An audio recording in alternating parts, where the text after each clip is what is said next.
Salam sejahtera, jemaat yang dikasihi Tuhan. Jumpa lagi di line saya Fata Guntung Payung. Apa kabar semuanya? Selalu dalam keadaan sehat dan diberkati Tuhan. Mengawali aktivitas hari ini, mari kita melandasi seluruh kehidupan kita dengan firman Tuhan. Namun sebelum itu, mari kita satu di dalam doa. Kita berdoa. Kami mengucap syukur Tuhan untuk kehidupan yang boleh kami terima sampai hari ini. Ya Tuhan, sebelum kami mengawali seluruh kehidupan kami mau ada di dalam pembacaan dan perenungan firman-Mu. Untuk itu Tuhan, kami mohon tuntunan Roh Kudus-Mu ada di dalam hati dan pikiran kami semua untuk menghayati dan memaknai pembacaan dan perenungan firman yang akan secara bersama-sama kita dengarkan. Ya Tuhan, inilah kehidupan kami. Dalam nama Yesus kami berdoa dan mengucap syukur. Kami mau merenungkan firman-Mu. Amin. Jemaat yang dikasihi Tuhan, hari ini pembacaan kita terambil dari Kitab Ester pasal 8 ayat 1 sampai ayatnya yang ke-9. Diberikan tema selesaikan sampai tuntas. Dan fokus ayat perenungan kita terambil dari ayat 3 yang bunyinya demikian.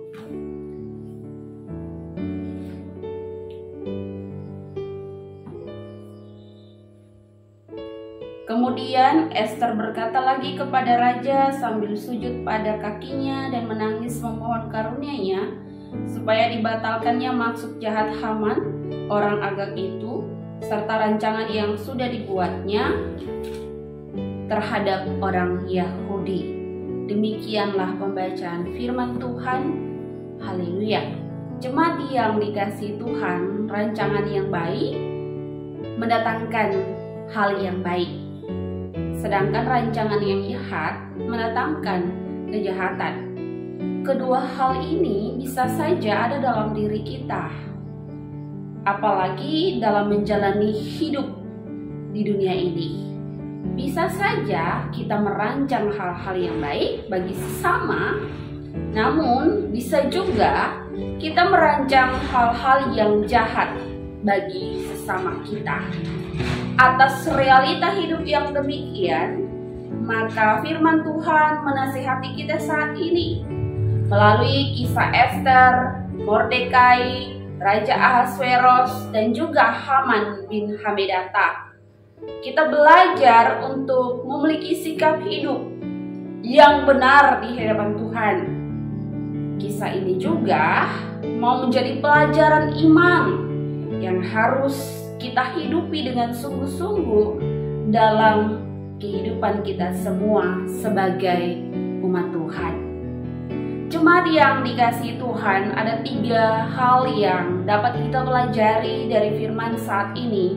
Pertama, kita belajar dari Ester yang memiliki sikap yang jujur. Ia terbuka dan jujur di hadapan raja bahwa ia dan Mordekai memiliki hubungan sebagai saudara sepupu. Ketika hal itu diketahui oleh Raja Ahasveros, maka hal yang dilakukan oleh raja adalah memberikan kuasa penuh atas harta kepunyaan Haman kepada Mordekai. Dari poin ini kita dapat pahami dan maknai bahwa sebagai umat Tuhan, kita harus memiliki sikap hati dan pikiran yang jujur. Dengan kejujuran itulah akan ada hal baik yang terjadi. Saudara-saudari bisa lihat dalam ayatnya yang ke-1 sampai ayatnya yang kedua, bahwa ketika kita memiliki sikap hidup, sikap hati, pikiran yang jujur, maka akan ada hal baik yang terjadi. Kita belajar dari Ester. Kedua, sikap Ester yang merendah hati. Rendah hati Itulah yang Ester miliki ketika Raja memberikan kuasa kepada Mordekai saat itu.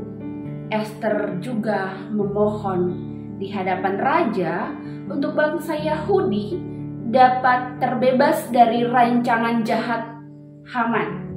Ya, itu jemaat yang dikasihi Tuhan dapat baca dari ayatnya yang ketiga sampai ayatnya yang ke-9. Raja pada akhirnya melihat permohonan yang demikian daripada Ester, ia pun tergerak hati. Raja memberikan perintah untuk rancangan jahat Haman tidak dilaksanakan, dan Haman pun disulahkan ke tiang. Di poin yang kedua ini kita belajar bahwa orang yang merendah hati akan mampu menghadapi hal buruk, situasi apapun itu. Poin yang ketiga yang kita pelajari dari firman Tuhan saat ini adalah hubungan persaudaraan menggagalkan rancangan jahat Haman. Ester dan Mordekai mampu menghadapi situasi sulit dengan baik. Sebagai saudara sepupu, mereka mampu memperlihatkan cara bekerja sama yang berkenan dan baik di hadapan Tuhan.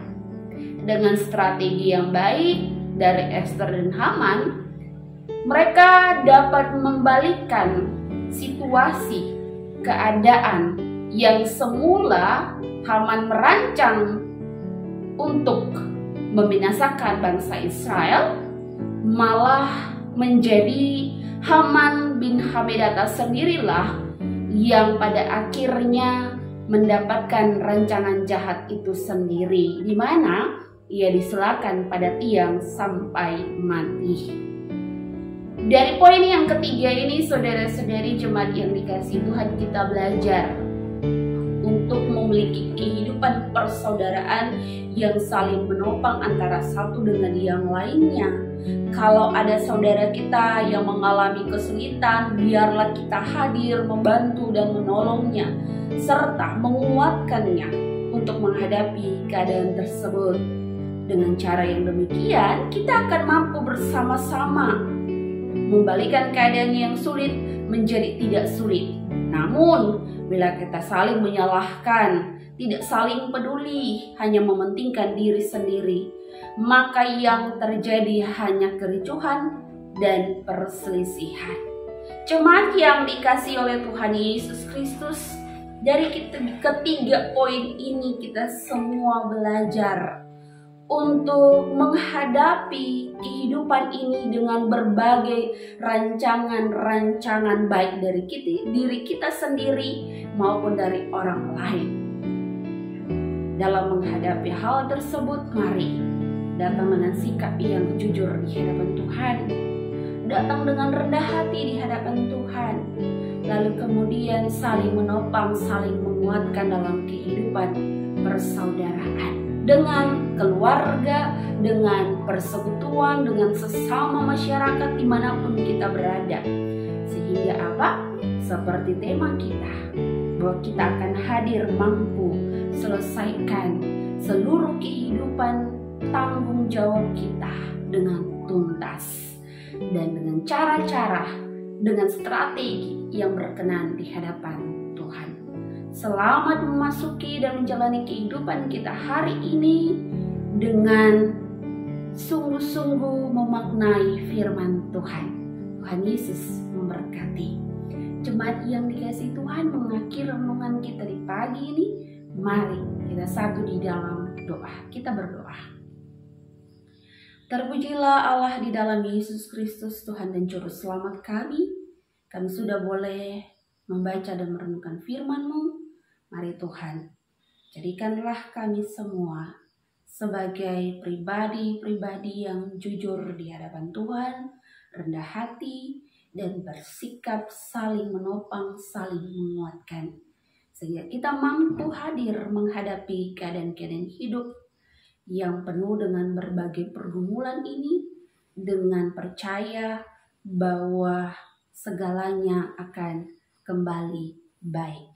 Untuk itu Tuhan, kami serahkan seluruh kehidupan kami ke dalam tangan kasih-Mu. Terpujilah Tuhan Yesus Kristus. Amin.